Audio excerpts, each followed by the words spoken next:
Shalom, jemaat yang dikasihi Tuhan, para pelayan ibadah, peringatan hari kematian Tuhan Yesus Kristus akan segera memasuki ruang ibadah. Jemaat diundang untuk berdiri.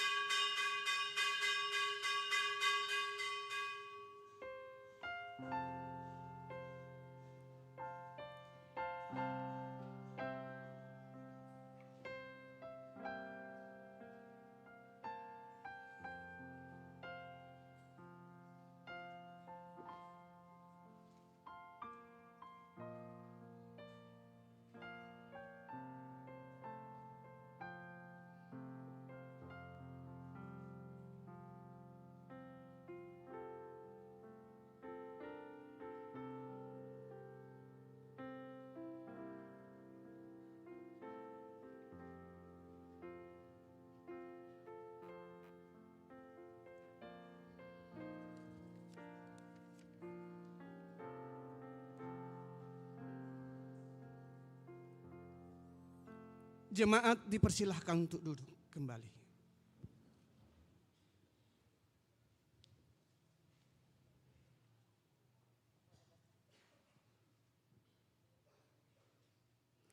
Jemaat yang dikasihi Tuhan, kita beribadah hari ini bukan hanya untuk mengenang sejarah, tetapi untuk membawa hidup kita yang nyata.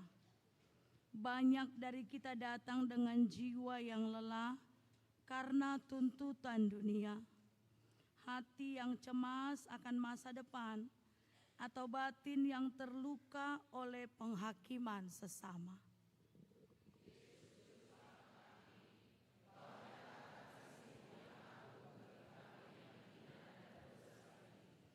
Di saat dunia memaksa kita untuk terus berlari, Yesus di Golgota justru berhenti menyerahkan nyawanya agar kita dapat mendapatkan perhentian yang sejati. Jangan melihat salib sebagai lambang penderitaan semata, tapi lihatlah itu sebagai pelukan Tuhan yang terbuka lebar bagi setiap kita yang merasa gagal dan tidak layak. Mari letakkan segala bebanmu di kakinya. Masuklah dalam keheningan yang menyembuhkan diri. Mari kita menyembah Dia dengan hati yang terbuka bagi kasih yang paling tulus. Kita bernyanyi.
nama Allah Bapa dan nama anaknya Tuhan Yesus Kristus dan nama Roh Kudus yang menciptakan langit dan bumi. Amin. Sebab imam besar yang demikianlah yang kita perlukan, yaitu yang saleh, tanpa salah, tanpa noda, yang terpisah dari orang berdosa, dan lebih tinggi daripada tingkat-tingkat surga, yang tidak seperti imam-imam besar lainnya, yang setiap hari harus mempersembahkan korban untuk dosanya sendiri, dan sesudah itu barulah untuk dosa umatnya. Sebab hal itu telah dilakukannya satu kali untuk selama-lamanya, ketika ia mempersembahkan dirinya sebagai korban. Haleluya.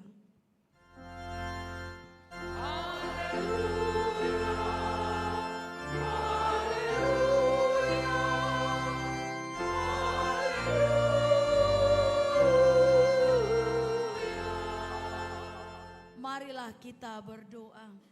Ya Bapa dan Allah kami yang Maha Pengasih bagi seluruh umat manusia, Engkau telah mengaruniakan anak-Mu Yesus Kristus Tuhan kami, menderita sengsara yang mati di kayu salib, supaya kami selamat dari kuasa iblis. Ajarlah kami mengenal segala penderitaan anak-Mu, agar kami beroleh berkat pengampunan dosa dan keselamatan dari kematian yang kedua kalinya, sehingga kami memperoleh hidup yang kekal di dalam anak-Mu Yesus Kristus, Tuhan dan Juru Selamat kami. Amin.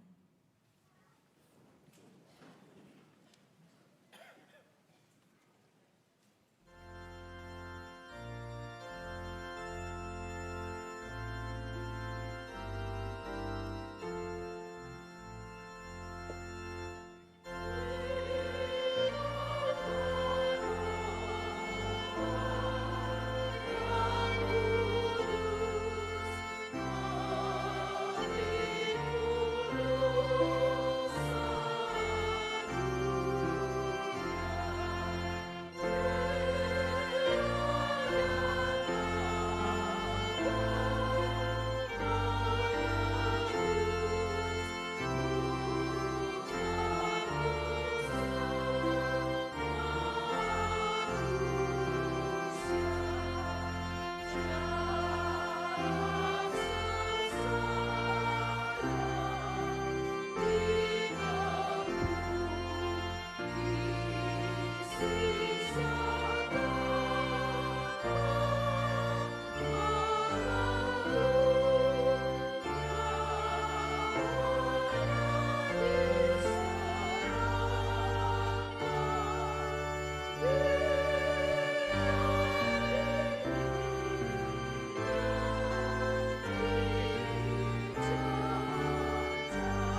Marilah kita mendengarkan hukum Tuhan yang tertulis di Ibrani pasal 12 ayat 2. Marilah kita melakukannya dengan mata yang tertuju kepada Yesus yang memimpin kita dalam iman dan yang membawa iman kita itu kepada kesempurnaan, yang dengan mengabaikan kehinaan tekun memikul salib ganti sukacita yang disediakan bagi Dia yang sekarang duduk di sebelah kanan tahta Allah.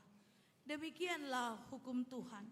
Marilah kita memohon kekuatan kepada Tuhan untuk melakukan hukumnya.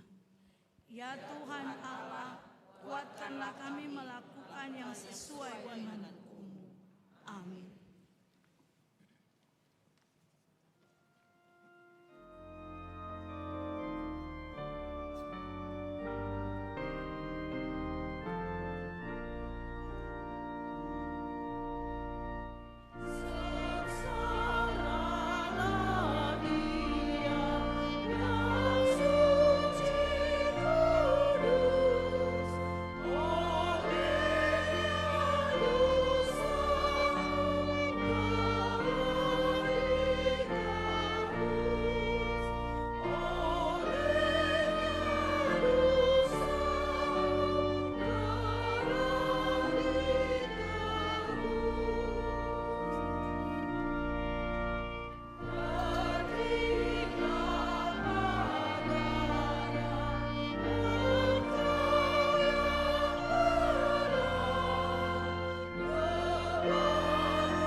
Marilah kita merendahkan diri untuk mengaku dosa kita kepada Tuhan.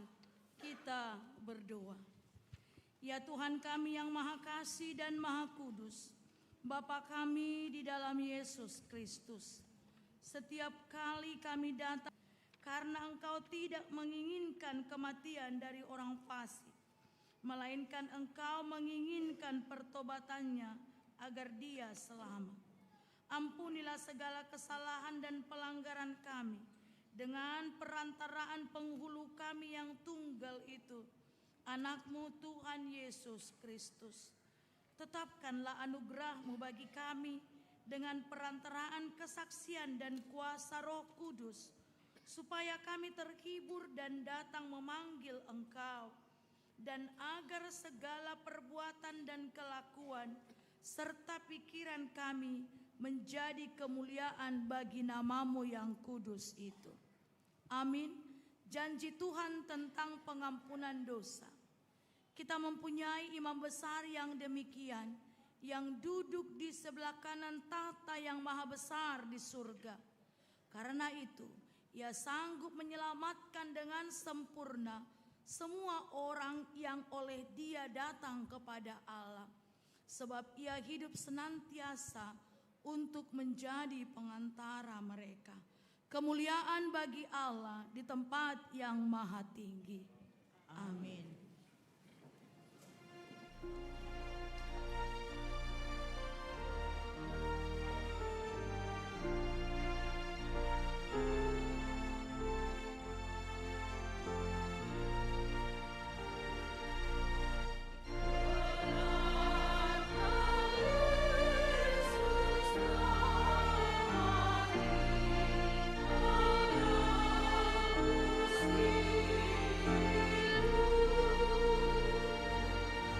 Oh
Firman Tuhan epistel yang ditetapkan dalam ibadah peringatan hari kematian Tuhan Yesus tertulis dalam Mazmur pasal 22 ayat 1 sampai 12. Kita membaca dengan responsori.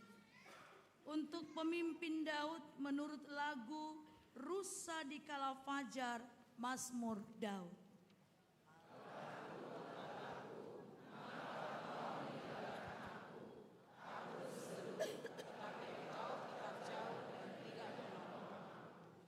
Allahku, aku berseru-seru pada waktu siang, tetapi Engkau tidak menjawab, dan pada waktu malam, tetapi tidak juga aku tenang.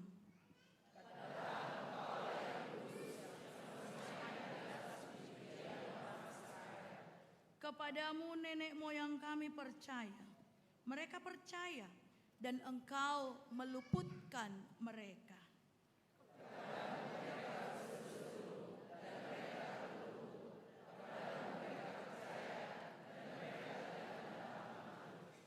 Tetapi aku ini ulat dan bukan orang, celah bagi manusia, dihina oleh orang banyak.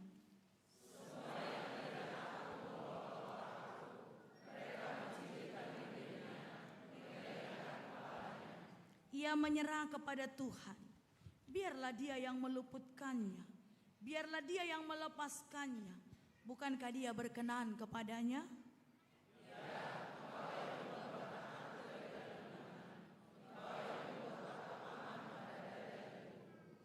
Kepadamu aku diserahkan sejak aku lahir, sejak dalam kandungan ibuku, Engkaulah Allahku. Janganlah jauh daripadaku, sewaktu susah telah dekat, dan tidak ada yang menolong. Demikian firman Tuhan. Berbahagialah orang yang mendengar firman Allah serta memeliharanya. Amin.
Kita mengaku iman kepercayaan kita sebagaimana teman-teman seiman di seluruh dunia kita bersama-sama mengucapkannya.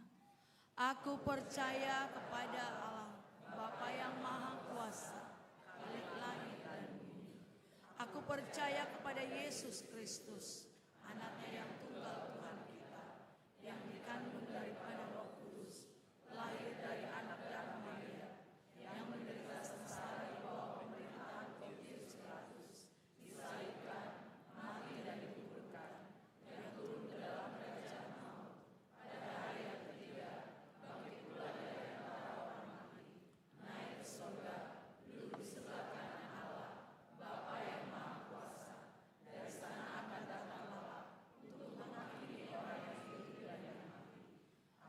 percaya kepada Roh Kudus dan adanya satu gereja yang kudus, persekutuan orang kudus, pengampunan dosa, kebangkitan dari dan hidup yang kekal. Amin.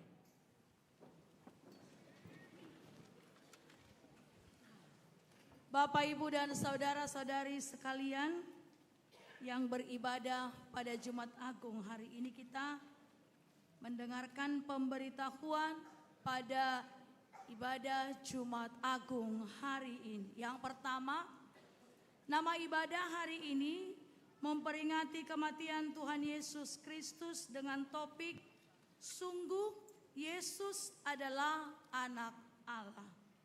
Dalam ibadah memperingati kematian Tuhan Yesus Kristus hari ini, kita melaksanakan ibadah Jumat Agung 3 kali, yaitu ibadah pukul 7 WIB, pukul 11 WIB. Di kedua ibadah tersebut akan diadakan perjamuan kudus. Ibadah ketiga, ibadah hening atau perpunguan nahohom, dilaksanakan pukul 14 WIB. Setelah khotbah, kita mengumpulkan persembahan khusus menggunakan amplop untuk keperluan diakoni sosial Huria. Yang keempat, pada hari Minggu 5 April 2026, kita akan merayakan kebangkitan Tuhan Yesus. Dan kita akan mengadakan ibadah sebagai berikut. Yang pertama, ibadah atau partangyangan buha-buha ijuk masuk pukul 4.30 WIB. Yang kedua, ibadah pagi pukul 8 WIB. Yang ketiga, ibadah siang pukul 11 WIB. Yang keempat, ibadah sore pukul 18 WIB. Ibadah sekolah minggu diadakan pada saat buha-buha ijuk bersama orang tua dan dilanjutkan dengan kegiatan mencari telur Paskah. Demikian pemberitahuan untuk kita pada ibadah Jumat Agung hari ini. Sekarang kita mendengarkan persembahan pujian dari KOR Seksi Lansia.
Kita bernyanyi sambil mengumpulkan persembahan 1A, 1B, dan 2.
Damai sejahtera Allah yang melampaui segala akal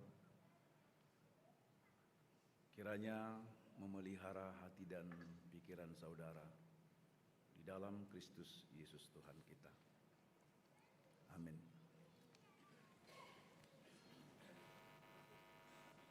Bapak Ibu, saudara-saudara jemaat yang dikasihi dan diberkati Tuhan, baik kita yang beribadah di dalam gereja, juga di koridor, di gedung sekolah minggu dan di gedung baru, juga jemaat yang beribadah secara live streaming di rumah ataupun di tempat kerja, terutama juga di tempat-tempat pemulihan. Firman Tuhan, sabda kebenaran dalam ibadah peringatan kematian Tuhan Yesus Kristus tertulis dalam kitab Injil pasal 27 dimulai dari ayat 45 sampai dengan ayat 56. Saya akan membaca firman Tuhan, demikian tertulis. Mulai dari jam 12 kegelapan meliputi seluruh daerah itu sampai jam 3. Kira-kira jam 3 berserulah Yesus dengan suara nyaring, Eli, Eli, lama sabachthani. Artinya, Allahku, Allahku, mengapa engkau meninggalkan aku? Mendengar itu, beberapa orang yang berdiri di situ berkata, ia memanggil Elia. Dan segeralah datang seorang dari mereka. Ia mengambil bunga karang, mencelupkannya ke dalam anggur asam, lalu mencucukkannya pada sebatang bulu dan memberi Yesus minum. Tetapi orang-orang lain berkata, jangan, baiklah kita lihat apakah Elia datang untuk menyelamatkan dia. Yesus berseru pula dengan suara nyaring, lalu menyerahkan nyawanya. Dan lihatlah, tabir bait suci terbelah dua dari atas sampai ke bawah, dan terjadilah gempa bumi, dan bukit-bukit batu terbelah, dan kuburan-kuburan terbuka, dan banyak orang kudus yang telah meninggal bangkit. Dan sesudah kebangkitan Yesus, mereka pun keluar dari kubur, lalu masuk ke kota kudus dan menampakkan diri kepada banyak orang. Kepala pasukan dan prajurit-prajuritnya yang menjaga Yesus menjadi sangat takut ketika mereka melihat gempa bumi dan apa yang telah terjadi, lalu berkata, sungguh ya, ini adalah Anak Allah. Dan ada di situ banyak perempuan yang melihat dari jauh, yaitu perempuan-perempuan yang mengikuti Yesus dari Galilea untuk melayani dia. Di antara mereka terdapat Maria Magdalena dan Maria ibu Yakobus dan Yusuf dan ibu anak-anak Zebedeus. Demikian pembacaan firman Tuhan. Saudara-saudara yang dikasihi Tuhan Yesus, seandainya bagi kita yang datang beribadah saat ini ditanyakan apakah yang kita cari, apakah yang ingin kita temukan sehingga kita datang beribadah dalam Jumat Agung ini. Mungkin jawaban kita akan beragam. Tetapi satu di antara jawaban-jawaban itu, secara umum kita akan berkata, kita datang dan beribadah di Jumat Agung ini karena kita ingin merasakan bagaimana Tuhan Yesus yang teramat baik itu, yang penuh dengan belas kasih itu, yang sungguh-sungguh hidup dalam kebenaran, yang tidak pernah menyakiti dan tidak pernah melukai siapapun, harus mengalami penderitaan yang begitu dalam. Dianiaya, disiksa, dicambuk, bahkan sampai mati digantung di kayu salib.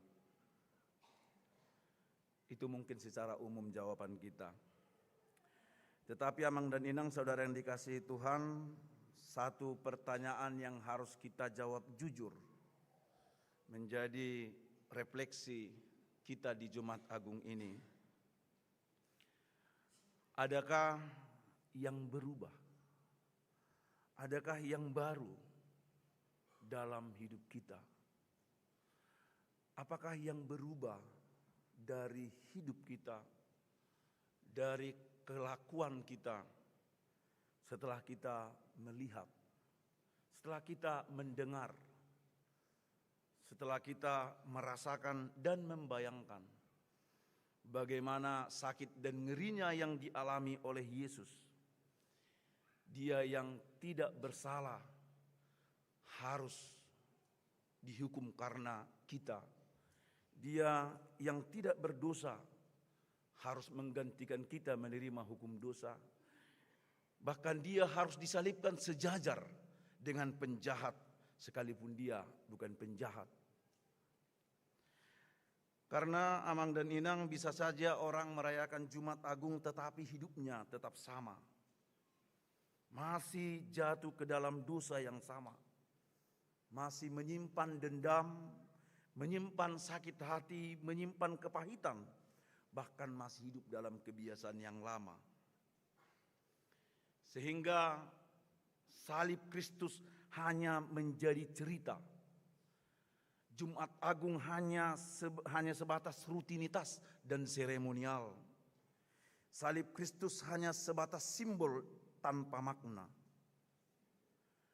Tetapi dari firman Tuhan, teks khotbah kita saat ini dari Matius 27, 45 sampai 56, betapa kita harus menyadari bahwa Yesus yang mati di kayu salib bukan supaya kita sekedar terharu, supaya kita meneteskan air mata, atau supaya kita larut dalam kesedihan. Tetapi yang utama adalah supaya kita mau mematikan, mau menanggalkan dan mau meninggalkan dosa serta cara hidup kita yang lama dan yang sia-sia. Dan kita mau hidup dalam kebenaran dan kebaharuan. Sebab Amang dan Inang merayakan Jumat Agung dan menikmati pengorbanan Kristus tanpa mau meninggalkan kehidupan yang lama. Itu adalah kemunafikan dan kesia-siaan. Kita ingin diampuni tetapi kita tidak mau berubah. Kita ingin diselamatkan tapi kita masih nyaman dengan dosa. Dan tanpa kita sadari, kita sedang meremehkan dan merendahkan pengorbanan Yesus di kayu salib. Tetapi dia mati supaya kita beroleh hidup yang baru. Dan kita menanggalkan kebiasaan hidup yang lama dan hidup seturut kehendaknya. Oleh sebab itu Amang dan Inang, di perayaan Jumat Agung ini kita perlu merenungkan. Jika Yesus sudah mati untuk dosa kita, mengapa kita harus memelihara dosa, bahkan masih mau diperbudak oleh dosa? Jika Yesus sudah mati untuk dosa kita, mengapa kita masih mau memelihara dosa dan bahkan masih diperbudak oleh dosa? Jangan sampai ibadah Jumat Agung ini hanya menjadi momen tahunan. Datang, dengar, lalu selesai. Karena tubuh dan darah Kristus terlalu mahal untuk kita jadikan rutinitas. Perayaan Jumat Agung akan sangat berarti bagi kita. Bukan karena kita hanya datang ke gereja ini, tetapi saat hidup kita benar-benar hidup di dalam kebaharuan dan kita mau meninggalkan dosa. Coba kita ingat salah satu dalam peristiwa perjalanan salib Yesus itu. Yesus yang tidak bersalah harus dihukum, tetapi Barabas yang bersalah harus dibebaskan. Kitalah Barabas itu. Kita yang berdosa, kita yang bersalah, tetapi kita yang dibebaskan karena Kristus mau menggantikan kita di salib. Sebagaimana pembebasan Barabas, itulah gambaran dari pembebasan kita. Kita dilepaskan, kita diselamatkan. Bukan karena kita benar, bukan karena usaha kita, bukan karena kebaikan kita, tetapi semata-mata karena Kristus mau menggantikan kita, menggantikan Barabas, sehingga kita beroleh kebebasan. Ini melambangkan bahwa Kristus mengambil tempat manusia berdosa, menanggung hukuman yang seharusnya kita terima. Disitulah kasih Allah bukan saja hanya dinyatakan, tetapi benar-benar menyelamatkan. Itu sebabnya Amang dan Inang, keselamatan dan kehidupan yang kekal itu ternyata sangat mahal. Tidak dapat diganti, ditukar, atau dibandingkan dengan apapun. Sebab darah dan tubuh Kristus harus terpecah di kayu salib, supaya kita beroleh keselamatan dan kehidupan yang kekal. Dari Matius 27 ayat 45 sampai dengan 56 ini ada beberapa perenungan dalam Jumat Agung yang terus mendorong dan memotivasi kita agar kita melihat bagaimana mahalnya pengorbanan Kristus itu, dan agar kita betul-betul hidup dalam kebaharuan dan mau meninggalkan dosa. Yang pertama, Yesus menggantikan kita menerima murka dan hukum Allah. Yesus menggantikan kita menerima murka dan hukuman Allah karena dosa. Ayat 45 dituliskan, mulai dari jam 12 kegelapan meliputi seluruh bumi daerah itu sampai jam 3. Amang dan Inang tidak dapat kita bayangkan. Di tengah hari ketika matahari berada pada puncak peredarannya, baik sinar dan panasnya, tiba-tiba kegelapan menutupi bumi. Dapat kita bayangkan bahwa di tengah-tengah siang yang sangat terik terjadi malam yang sangat gelap. Ada malam di siang bolong. Ada kegelapan yang sangat pekat di tengah-tengah terik matahari yang sangat memanas. Ternyata Amang dan Inang, peristiwa atau tanda kegelapan ini adalah tanda dari hukuman Allah. Dalam Alkitab, kegelapan itu menandakan bahwa Allah sedang menghukum dunia. Sebagaimana ketika Allah menjatuhi tulah kegelapan dalam tulah ke-9 di Mesir, ketika orang-orang Israel harus keluar dari Mesir. Atau dalam kitab Yoel 2 pasal 2, kegelapan juga menggambarkan murka Tuhan, hari kegelapan dan kesuraman. Itu sebabnya Amang dan Inang, ketika Yesus di kayu salib tepat jam 12 siang itu, kegelapan meliputi daerah. Ini menggambarkan bahwa Yesus menerima hukuman Allah karena dosa-dosa kita. Allah murka terhadap dosa dan Kristus menerimanya. Kegelapan itu menandakan bahwa Allah tidak pernah kompromi dan tidak pernah mau berkompromi dengan dosa. Tetapi Kristus mau menggantikan di kayu salib. Kristus rela mau menerima realitas yang begitu mengerikan itu. Kristus mau menerima hukuman Allah yang semestinya tidak pernah dia terima, tetapi semata-mata karena kita. Coba kita bayangkan Amang dan Inang, betapa kegelapan itu sangat menakutkan. Di dalam kegelapan itu tidak ada kehidupan. Kita ingat dalam Kejadian 1 ayat 1. Pada mulanya Allah menciptakan langit dan bumi. Bumi masih gelap dan kosong. Tidak ada kehidupan. Kegelapan itu juga menandakan tidak adanya pengharapan, tidak adanya kebahagiaan dan tidak adanya kehidupan, yang adalah kekacauan dan kengerian. Supaya kita sadar Amang dan Inang, bahwa dosa itu mendatangkan murka Allah. mendatangkan maut, mendatangkan hukuman. Karena itu Kristus mau menggantikan kita di kayu salib.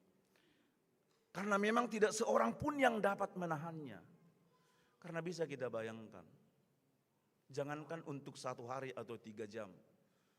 1 jam saja listrik padam di tengah-tengah malam hari, hidup kita terasa gelisah, tidak tenang.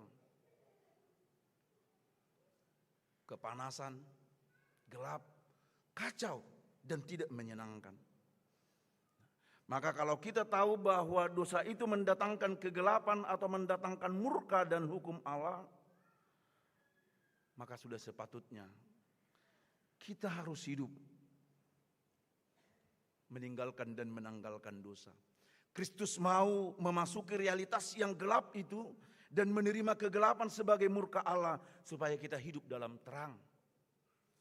Supaya kita menjadi terang dan kita hidup dalam keselamatan dan kekekalan. Itu sebabnya dalam 1 Korintus 5 ayat 21 Paulus berkata, dia yang tidak mengenal dosa menjadi dosa supaya di dalam dia kita dibenarkan oleh Allah.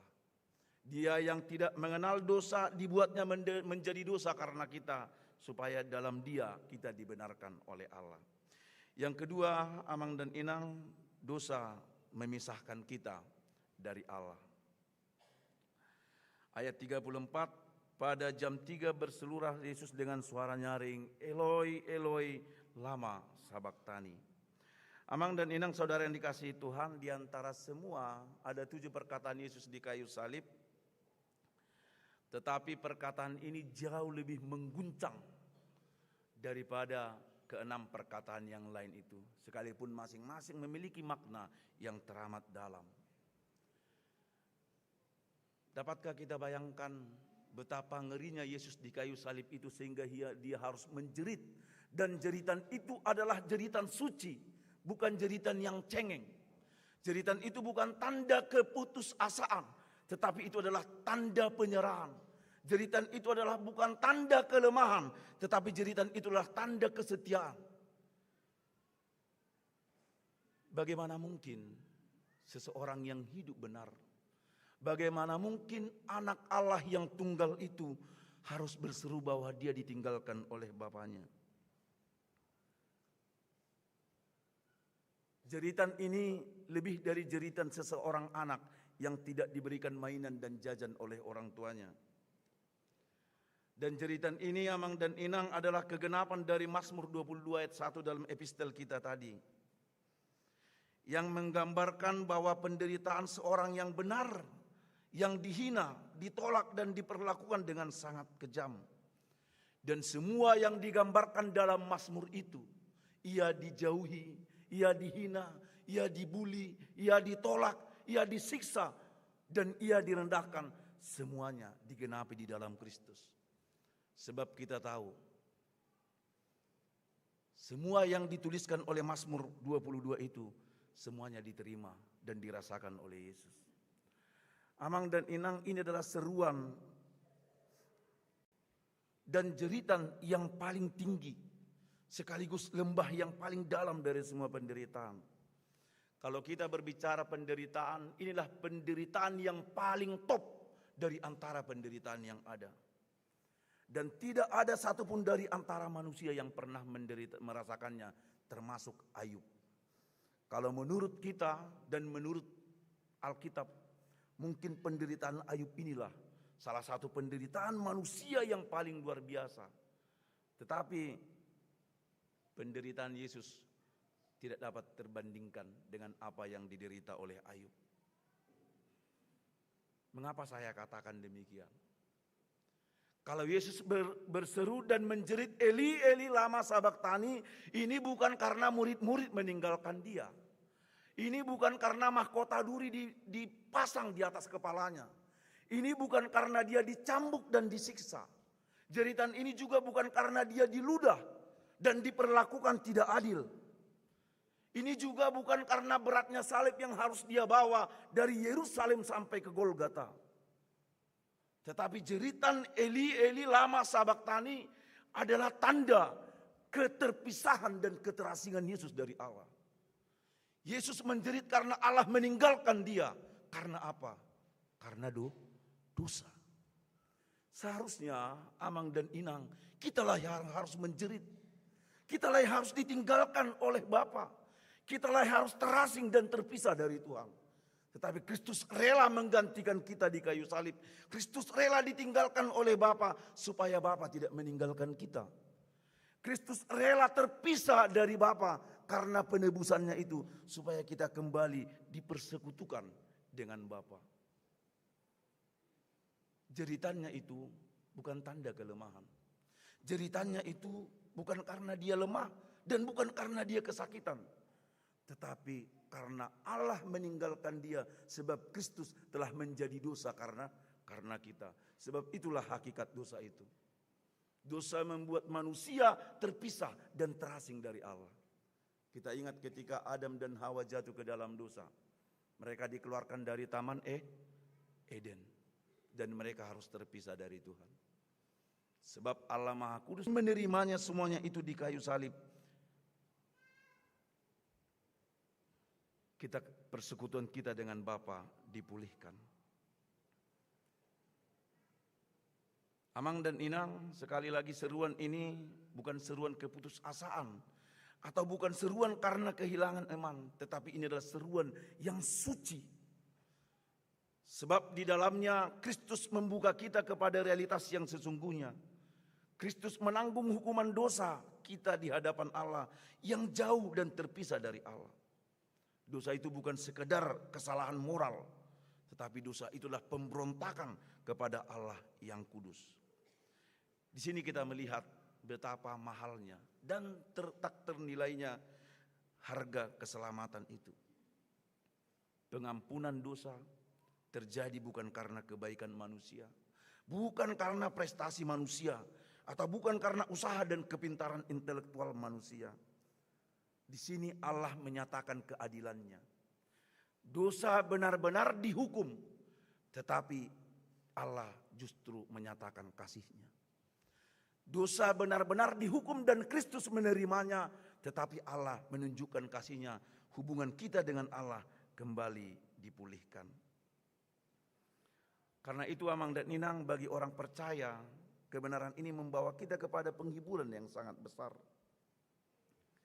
Dalam perjalanan hidup, kita bisa saja mengalami banyak persoalan, pergumulan, penderitaan dan kesulitan. Bahkan terkadang kita juga merasa seolah-olah jauh dari kita. Tetapi itu sudah dipulihkan dan sudah digenapi oleh Kristus. Kristus yang mati di kayu salib menggantikan kita supaya Allah tidak meninggalkan kita. Cukuplah Kristus yang ditinggalkan oleh Bapa di salib itu supaya Allah dan kita bersama-sama kembali dipersekutukan di dalam anugerah-Nya. Yang ketiga, Amang dan Inang, kematian Yesus membuka kesaksian bahwa Yesus adalah anak Allah. Dalam ayat 65 dikatakan, dan di situ ada banyak, ayat 54, kepala pasukan dan prajurit-prajuritnya menjaga Yesus menjadi sangat takut. Dan mereka melihat gempa bumi dan apa yang telah terjadi lalu berkata, sungguh ya ini adalah anak Allah. Ternyata pengakuan bahwa Kristus adalah anak Allah ketika Yesus disalib datang bukan dari ke-11 murid.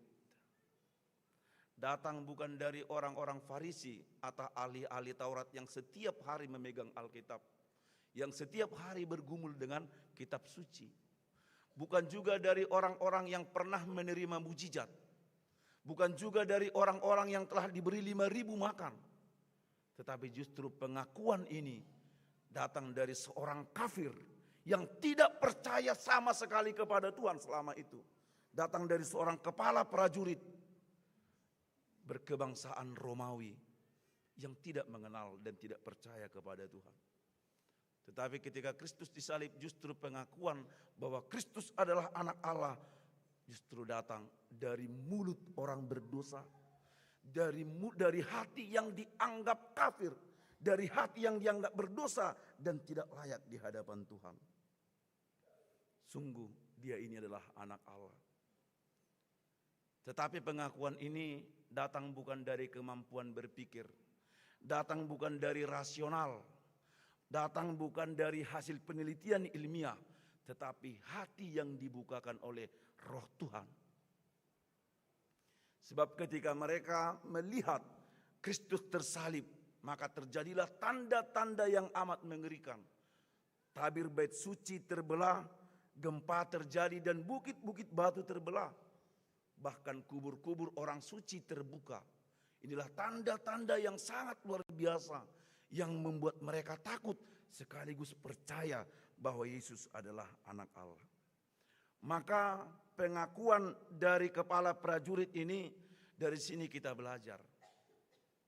Di hadapan Kristus yang tersalib itu berbicara bukan tentang seberapa besar dan seberapa berat dosa yang kita lakukan, tetapi seberapa jauh dan seberapa dalam dan seberapa terbukanya hati kita untuk melihat pengorbanannya yang begitu tulus kepada kita. Bukan seberapa banyak dosa kita, bukan seberapa banyak dosa yang kita lakukan selama ini. Karena itu Yesaya berkata dalam Yesaya 55 itu, tetapi sesungguhnya penyakit kitalah yang ditanggungnya dan kesengsaraan kitalah yang dipikulnya, padahal dia kena tulah, dipukul dan ditindas Allah. Tetapi dia tertikam oleh karena pemberontakan kita, dia diremukkan oleh karena kejahatan kita, ganjaran yang mendatangkan keselamatan bagi kita ditimpakan kepadanya, dan oleh bilur-bilurnya kita menjadi sembuh. Tidak seberapa besar dosamu, Amang dan Inang, tetapi seberapa dalam dan seberapa terbukanya hatimu untuk melihat pengorbanannya yang tidak ternilai itu. Sehingga kita dapat merasakan betapa dia sungguh-sungguh tulus dan betapa dia sungguh-sungguh anak Tuhan, sebab kematiannya melampaui akal dan pikiran. Peristiwa yang terjadi hari itu tidak pernah terjadi sebelumnya. Roh Kudus menyatakannya sehingga kepala serdadu itu mengaku bahwa Yesus anak Allah. Oleh sebab itu Amang dan Inang, sekarang yang menjadi pertanyaan bagi kita, siapakah Yesus dalam hidup kita? Kalau kepala prajurit itu mengaku bahwa Yesus adalah anak Allah yang sesungguhnya, maka siapakah Yesus dalam hidupmu? Pengakuan ini penting, sebab dari pengakuan ini akan terjadi perubahan hidup. Menurut ahli perjanjian baru, kepala prajurit ini bernama Longinus. Dan di kemudian hari, setelah dia mengaku bahwa Yesus ini adalah sungguh-sungguh anak Allah, di kemudian hari ia meninggalkan pekerjaannya sebagai kepala prajurit. Kita katakanlah dia sebagai Kapolda. Dia meninggalkan itu. Dan dia mengikut Kristus dan memberitakan Injil. Bahkan dari catatan-catatan ahli-ahli perjanjian baru, pada akhirnya dia memberitakan Injil ke daerah Turki atau Kapadokia. Dan banyak orang-orang yang menjadi percaya karena dia. Maka di perayaan Jumat Agung ini kembali menggugah hati kita. Siapakah Yesus di dalam hidup kita? Siapakah Yesus di dalam hati kita? Ini sangat penting. Karena ini sangat mempengaruhi jalan kehidupan kita ke depan. Apakah kita percaya bahwa dia adalah anak Allah? Apakah kita percaya bahwa pengorbanannya adalah untuk kita? Apakah kita percaya bahwa dia hidup supaya dia mati supaya kita hidup? Ini akan membawa perubahan bagi kita dalam perjalanan hidup kita ke depan. Yang berikut Amang dan Inang, kematian Kristus memulihkan hubungan kita dengan Allah. Ada banyak peristiwa yang terjadi ketika Yesus mati di kayu salib. Ada gempa bumi, bukit-bukit terbelah dan kuburan-kuburan terbuka. Tetapi ada satu hal yang sangat menarik dari peristiwa-peristiwa itu, yaitu terbelahnya tabir yang berada di bait suci. Tabir yang membatasi antara ruang kudus dan ruang maha kudus.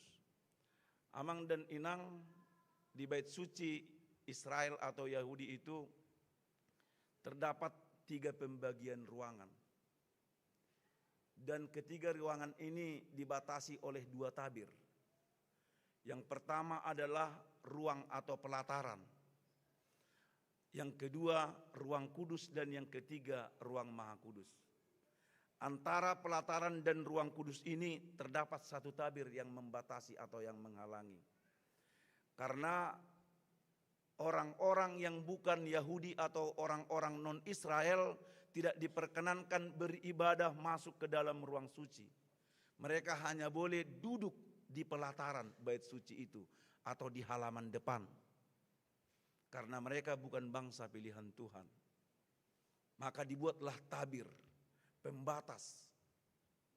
Sehingga mereka tidak bisa melihat apalagi masuk ke dalam ruang suci. Dan antara ruang suci dan ruang maha suci ada tabir yang membatasi. Sebab yang boleh masuk ke dalam ruang maha suci atau maha kudus ini hanyalah imam besar. Itu pun dalam waktu-waktu tertentu di hari-hari raya besar untuk mempersembahkan korban bakaran dan korban penghapusan dosa kepada Allah. Sebab di ruang maha kudus inilah disimpan atau diletakkan tabut perjanjian, simbol dari hadirat dan tahta Allah. Allah berada dan bertahta di ruang maha kudus. Itu sebabnya siapapun termasuk orang-orang Israel tidak boleh masuk ke ruang maha kudus ini. Dan tidak boleh melihat ruang maha kudus. Dan tidak boleh melihat Allah. Itu sebabnya ada tabir pembatas antara ruang maha kudus dan ruang kudus. Orang-orang Israel hanya boleh duduk dan beribadah di ruang kudus.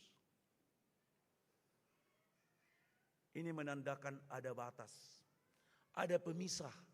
Ada penghalang antara Allah dengan manusia. Antara manusia dengan sesamanya manusia. Terjadi pengkotak-kotakan, terjadi pengelompokan.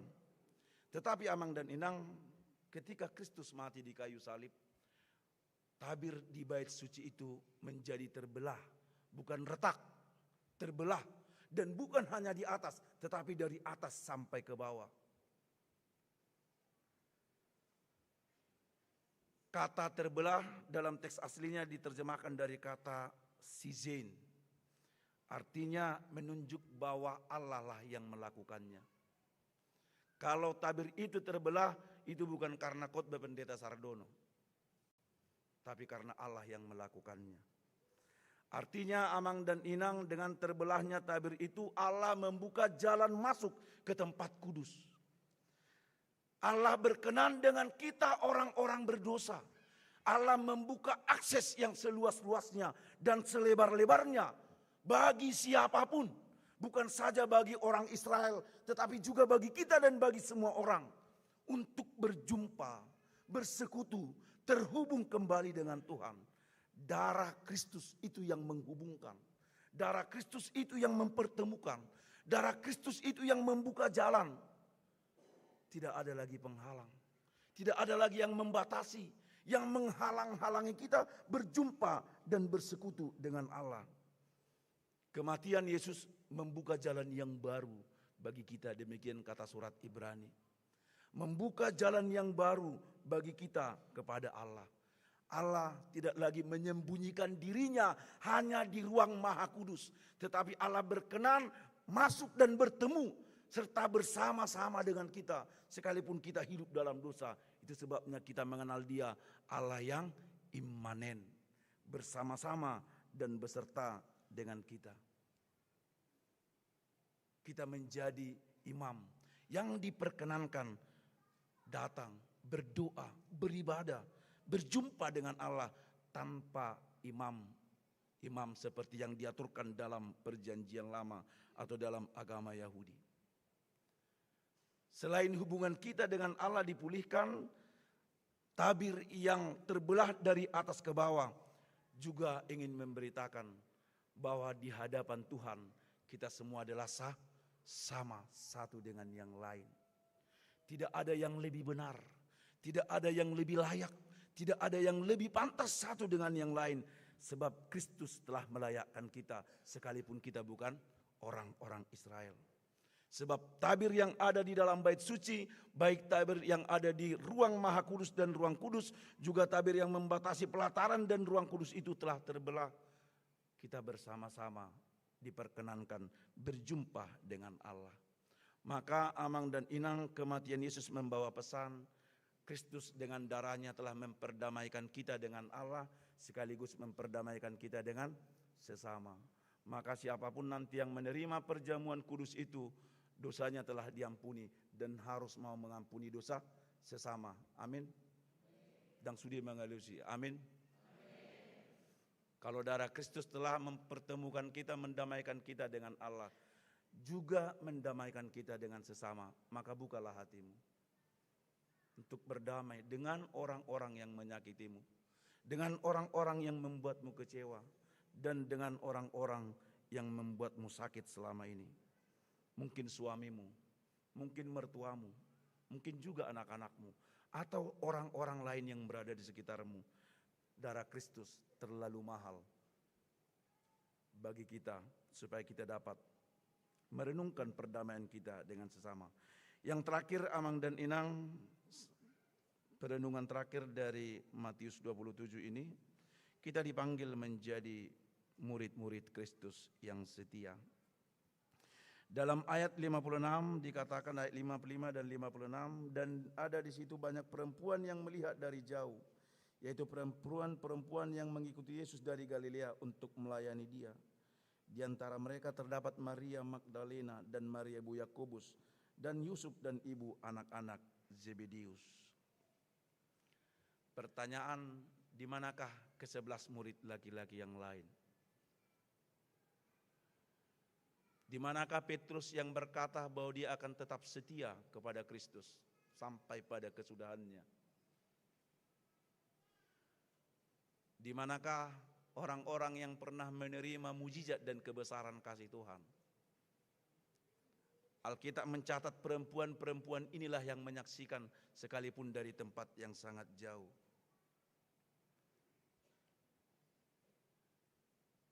Ini menjadi perenungan bagi kita. Ini bukan sebuah kebetulan kalau Alkitab mencatat nama-nama perempuan ini. Sebab dunia sering memandang bahwa perempuan itu adalah kelompok yang lemah. Bahkan bagi orang-orang Timur Tengah, Palestina, Israel pada saat itu, perempuan-perempuan adalah kelompok yang termarginal, yang tidak diperhitungkan sama sekali. Tetapi dari banyak kesaksian, bukan saja di peristiwa Jumat Agung, termasuk juga dalam peristiwa kebangkitan Kristus, perempuanlah yang menjadi saksi pertama dari kebangkitannya. Bukan karena Yesus lebih cinta kepada perempuan daripada laki-laki, tetapi karena perempuan itu memiliki cinta dan kasih yang otentik. Sekalipun Yesus memikul salib, sekalipun Yesus tengah disiksa dan dianiaya, dan mereka tahu bahwa setiap pengikut-pengikut Kristus akan ditangkap, tetapi perempuan-perempuan ini rela mengikuti dan menyaksikan Yesus dan mengantarkan Yesus sampai ke Golgota, ke tempat yang sangat terasing. Lalu di manakah murid-murid yang lain itu? Amang dan inang, peristiwa Golgota mau menyadarkan kita untuk selalu setia. Bukan karena perempuan-perempuan itu, tetapi karena kesetiaan Kristus. Dari Taman Getsemane yang begitu indah, dia berdoa. Tetapi dari situ dia ditangkap, masuk ke Yerusalem, menghadapi tahta peradilan yang sangat jahat dan buruk. Dan dari Yerusalem dia harus memikul salib dari kota suci ke tempat yang paling mengerikan, Golgota. Tempat yang tidak ada kehidupan dan tempat yang sama sekali mengerikan. Tetapi dia setia, terus berjalan menanjak dan tertatih, menahan sakit dan kengerian serta cambukan. Dia menerimanya semua itu tanpa pemberontakan. Bukankah ini seharusnya yang kita sadari? Kalau Kristus setia melakukan dan menerima semua itu, bukankah kita juga harus setia? Maka belajar dari Kristus yang setia menanggung penderitaannya sampai di Golgota, dan juga belajar dari perempuan-perempuan itu yang setia menyaksikan Yesus maka kita pun harus belajar tetap mengikuti Yesus sekalipun harus menghadapi berbagai tantangan dan kesulitan. Jangan menjauh-jauh, apalagi meninggalkan seperti murid-murid yang lain. Jangan menjauh-jauh dari Yesus, apalagi meninggalkan Yesus seperti murid-murid yang lain itu. Tetapi tetaplah pikul salib, sebagaimana Kristus setia memikul salibnya sampai pada kesudahannya. Karena disitulah kita melihat betapa berharganya sebuah kesetiaan. Karena dengan itulah Allah menganugerahkan kemenangan bukan saja bagi Kristus, tetapi juga bagi kita. Amin, kita berdoa. Bapa di dalam surga, kami bersyukur untuk firman Tuhan yang telah Tuhan taburkan di dalam ibadah Minggu perayaan Jumat Agung pagi hari ini. Betapa kami harus bersyukur sebab Kristus mau menggantikan kami di salib. Bukan karena kami baik, bukan juga karena kami layak, tetapi semata-mata karena kasih. Di salib kami belajar bahwa kasih Tuhan begitu dalam, begitu tinggi, begitu luas dan begitu panjang. Tidak dapat diukur dan dibandingkan dengan apapun. Dengan demikian, ketika kami menyadari dan merasakan betapa pengorbanan Kristus tak dapat dibandingkan dengan apapun, kami mau menyerahkan hidup kami kepada Tuhan dan mau dipimpin di dalam kebaharuan, agar pengorbananmu tidak menjadi sia-sia dan kami hidup tidak dalam kemunafikan, tetapi sungguh-sungguh hidup mau benar dan berkenan di hadapan Tuhan. Supaya apa yang telah Tuhan persembahkan dan Tuhan korbankan di kayu salib itu sungguh-sungguh disaksikan oleh dunia melalui kehidupan kami yang baru. Mampukan kami dengan Roh Kudus meninggalkan dan menanggalkan cara hidup kami yang lama dan sia-sia. Karena kami tahu kami ditebus bukan dengan emas dan perak, tetapi dengan darah yang mahal, agar kami beroleh hidup dan hidup di dalam kebenaran. Berkati seluruh jemaat-Mu di tengah-tengah realita perjalanan hidup mereka, dalam suka dan duka, di dalam pergumulan dan kesulitan yang mungkin terjadi di tengah-tengah keluarga kami masing-masing, juga di tengah pekerjaan dan usaha kami. Kami percaya bahwa Tuhan senantiasa bersama-sama dengan kami. Kristus telah menggantikan kami di salib, sehingga kami tidak perlu menjerit karena Tuhan telah mempersekutukan diri dengan kami. Bahkan lebih dari itu, Tuhan mau berkenan bersama-sama dengan kami, menyertai dan memberkati kami ketika tabir dosa itu telah dibelah dan telah runtuh oleh pengorbanan darah dan tubuh Kristus yang terpecah di kayu salib. Biarlah hati kami selalu tertuju kepada Tuhan dan iman kami semakin diteguhkan bahwa Engkau adalah Tuhan dan sungguh-sungguh anak Allah, sehingga sampai akhir hidup kami tetap percaya dan beriman di tengah-tengah dunia yang terus menggoncang dan menarik kami untuk meninggalkan Tuhan. Tolonglah kami yang lemah iman ini. Di dalam Kristus Yesus kami berdoa dan mengucap syukur. Amin. Kita memberikan persembahan. Sebelum kita memberikan persembahan di dalam amplop, kami memberitahukan untuk jemaat yang berada di dalam gereja, baik di lantai 1 dan di lantai 2, boleh mengantarkan persembahan ke depan, sedangkan jemaat yang berada di koridor dan di gedung yang lain, para halado akan menerima persembahan di tempat duduk kita masing-masing. Kita bernyanyi.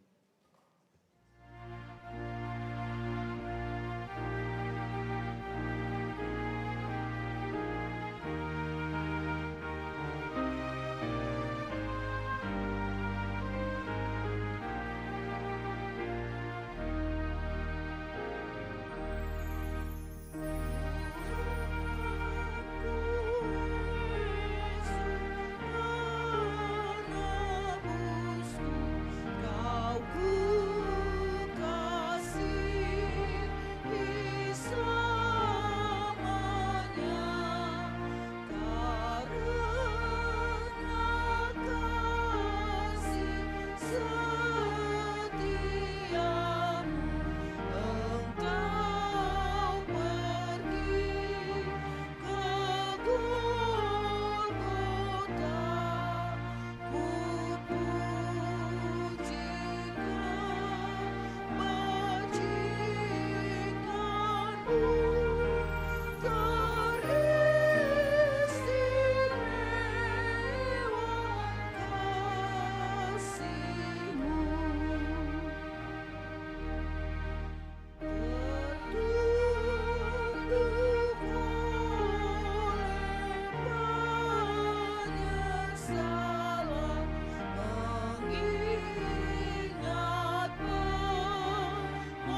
Jemaat yang dikasihi Tuhan, sebelum kita masuk ke dalam acara perjamuan kudus,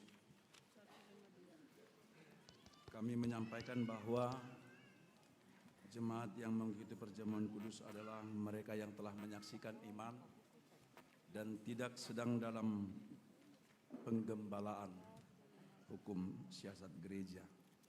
Yang kedua, yang menerima perjamuan kudus lebih dahulu dari para halado dan diikuti dari jemaat yang berada di koridor dan tenda di depan gereja, lalu dilanjutkan dari gedung sekolah minggu lantai 1, lantai 2 dan gedung baru lantai 2, kemudian dilanjutkan dengan jemaat yang berada di lantai 2 gedung gereja dan di lantai dasar gedung gereja.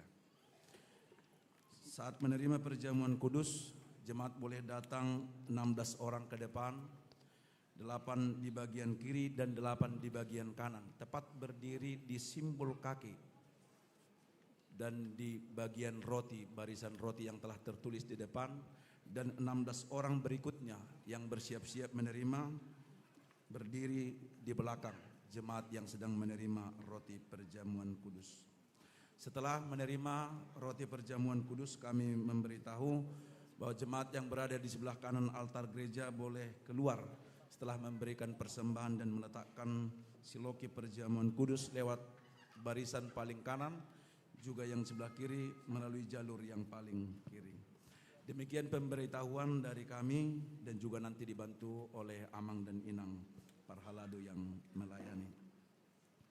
Saudara-saudara yang dikasihi Tuhan kita Yesus Kristus, pada hari peringatan kematian Tuhan Yesus, kita akan melanjutkannya dengan perjamuan kudus sesuai dengan amanat Tuhan Yesus kepada murid-muridnya tatkala ia ditangkap. Perjamuan kudus adalah peringatan akan Yesus Kristus, janji keampunan dosa dan perjanjian baru untuk hidup yang kekal. Kita memuji Tuhan bernyanyi dari buku nyanyian nomor 152.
Damai sejahtera Allah yang melampaui segala akal akan memelihara hati dan pikiranmu dalam Kristus Yesus.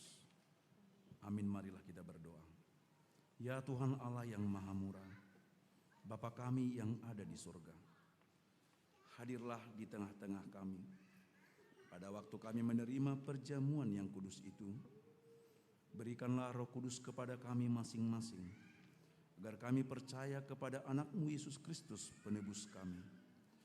Tolonglah kami untuk menyangkal diri kami, agar kami dapat mengikuti Tuhan Yesus Kristus dan iman kami semakin hidup dan kuat. Gerakkanlah hati kami agar selalu merindukan kedatangan-Mu yang kedua kalinya. Amin. Jemaat yang dikasihi oleh Tuhan, kita bermaksud menerima perjamuan kudus. Oleh karena itu perlu meneliti diri kita, apakah kita layak menerima perjamuan kudus itu, supaya tidak seorang pun dari antara kita yang kena hukuman Allah. Sebab mereka yang layak menerima perjamuan kudus itu hanyalah orang yang menyesali segala perbuatannya yang jahat, dan yang mengaku dosa-dosanya, dan yang yakin akan keampunan dosa yang dianugerahkan Tuhan Yesus Kristus. Dan mereka yang menerima perjamuan kudus itu hendaknya jangan lagi melayani iblis dan harus menghindari dosa. Jauhkanlah dirimu daripada hal-hal yang jahat, dari iri hati dan kebencian. Tetapi hendaklah kamu selalu merenungkan Tuhan Yesus Kristus yang telah mati dan bangkit kembali, supaya kamu layak menerima perjamuan kudus itu. Karena itu, marilah kita meneliti diri kita masing-masing. Jawablah pertanyaan-pertanyaan ini. Jemaat kami undang untuk berdiri.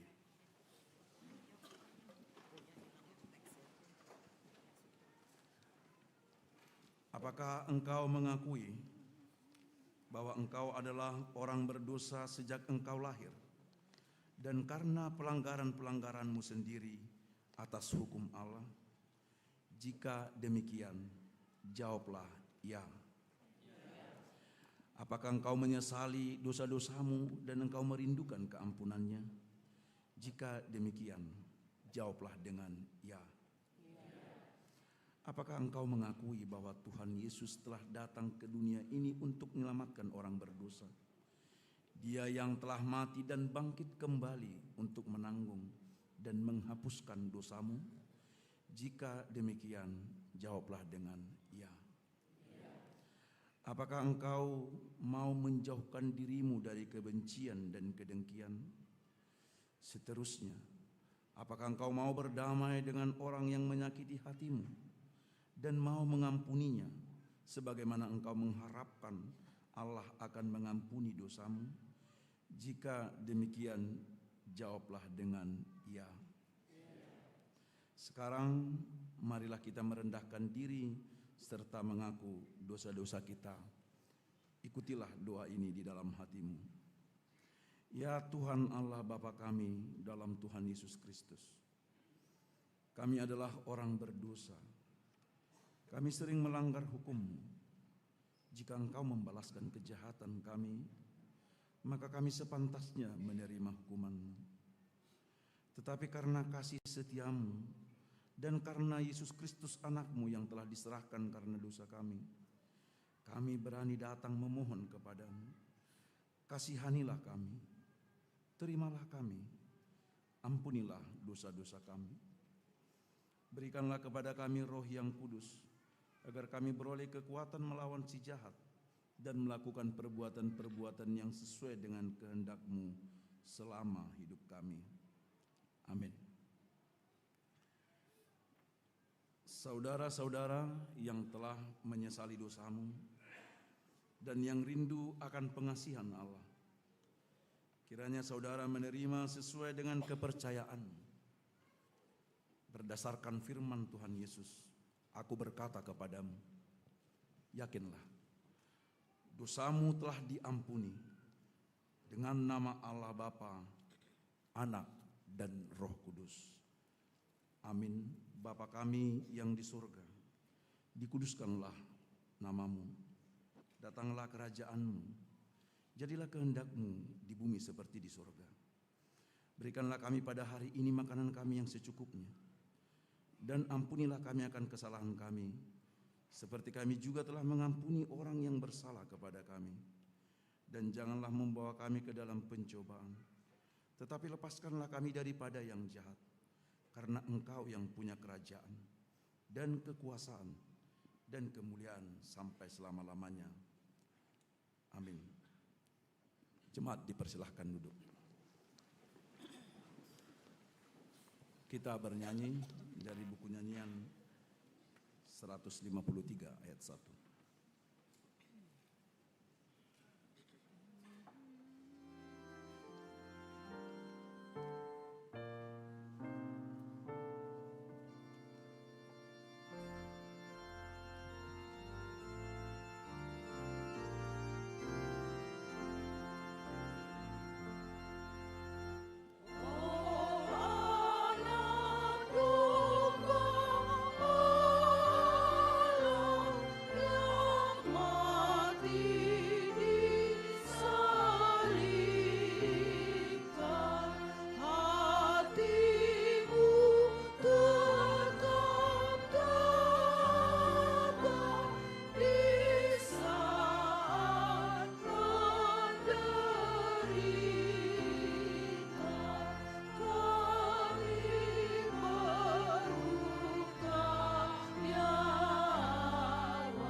Tuhan, dengarkanlah amanat penetapan perjamuan kudus itu.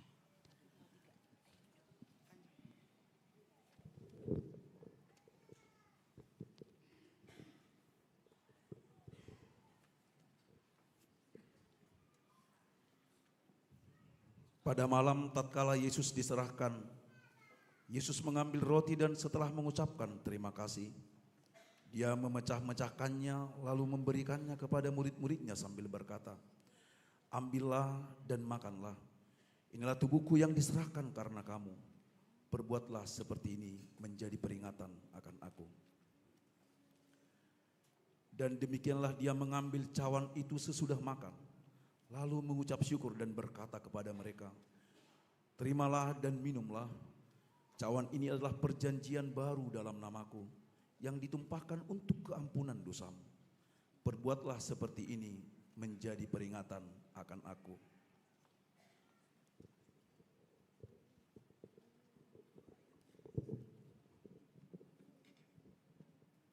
Sekarang marilah, semuanya telah tersedia, lihat dan nikmatilah pemberian Allah.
bernyanyi dari buku nyanyian nomor 14 ayat 1 dan 2, jemaat diundang untuk berdiri.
Pujilah Tuhan, hai jiwaku.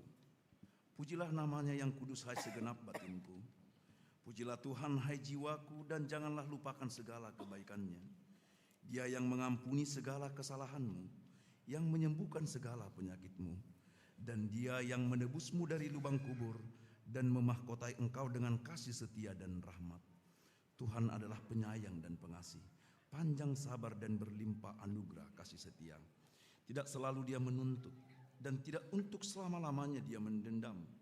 Tidak dilakukannya kepada kita setimpal dengan dosa kita, dan tidak dibalaskannya kepada kita setimpal dengan kesalahan kita. Seperti bapa yang sayang akan anaknya, demikianlah Tuhan sayang kepada orang-orang yang takut akan Dia. Allah telah menyatakan kasih sayangnya kepada kita orang-orang berdosa ini, yaitu tatkala Kristus mati di kayu salib. Maka terlebih lagi pada waktu ini, setelah kita dibenarkan melalui darahnya. Sebab itu mulutku dan jiwaku dan perbuatanku akan memuji Tuhan Allah sampai selama-lamanya. Amin. Marilah kita menyerahkan persembahan kita kepada Tuhan. Ya Allah Bapa kami yang di surga, kami mengaku bahwa Tuhan adalah sumber dari segala karunia yang melimpah dalam kehidupan kami masing-masing. Sebahagian daripada karunia itu kami serahkan kembali sebagai persembahan kepada Tuhan. Terimalah dan berkatilah persembahan umat-Mu ini, agar dapat kami pergunakan untuk pekerjaan dan pelayanan kerajaan Tuhan di dunia ini. Bukalah hati kami untuk mengenal betapa banyak berkat dan karunia yang kami peroleh dari Tuhan, supaya kami senantiasa bersyukur kepadamu, di dalam nama Yesus Kristus Tuhan kami. Amin.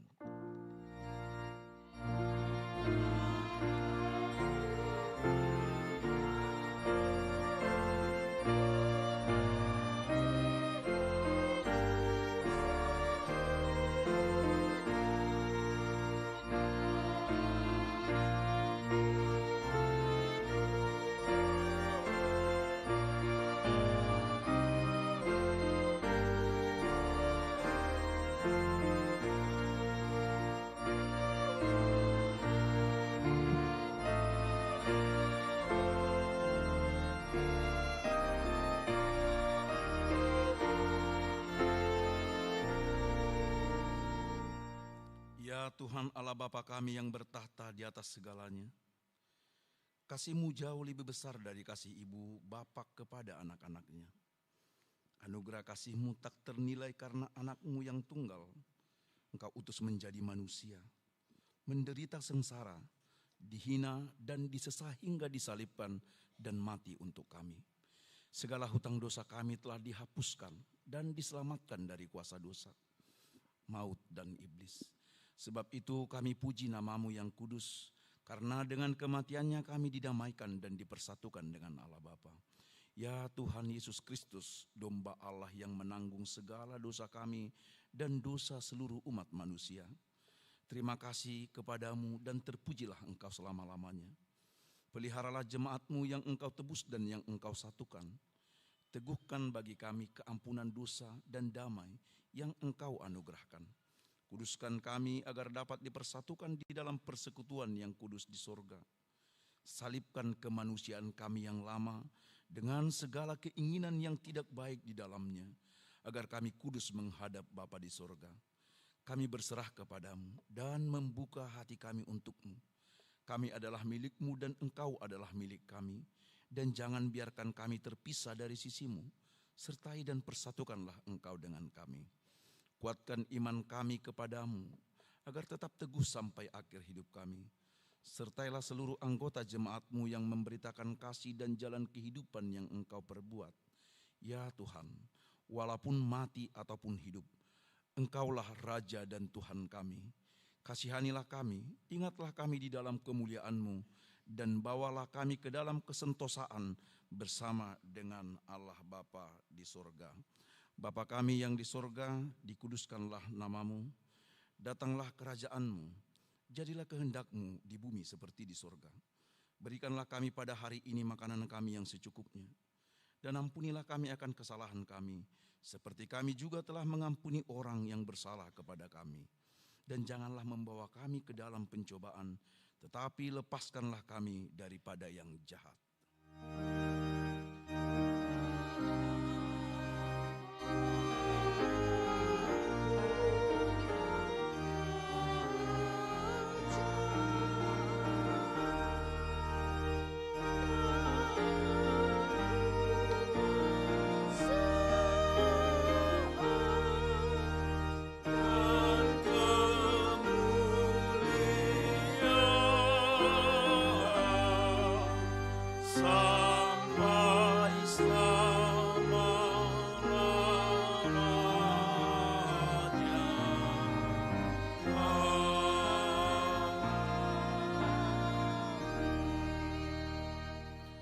Pulanglah dengan sejahtera dan terimalah berkat Tuhan.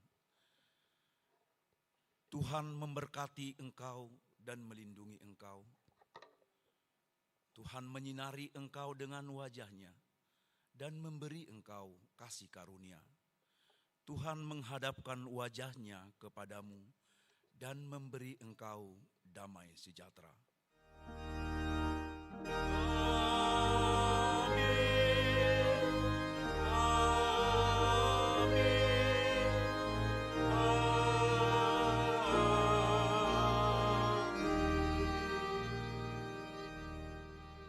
Selamat Jumat Agung bagi kita, Amang dan Inang, jemaat yang terkasih.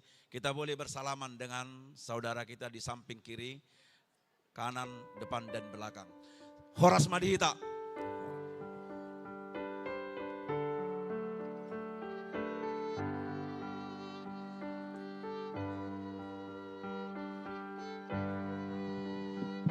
Satabi tudamang dotu akada inang haluar sian kantor. Keluar dari kantor, gerbang kantor ya. Belakang gereja, keluar dari belakang agar masuk dari sana, soalnya yang biadasi yang udah pada datang.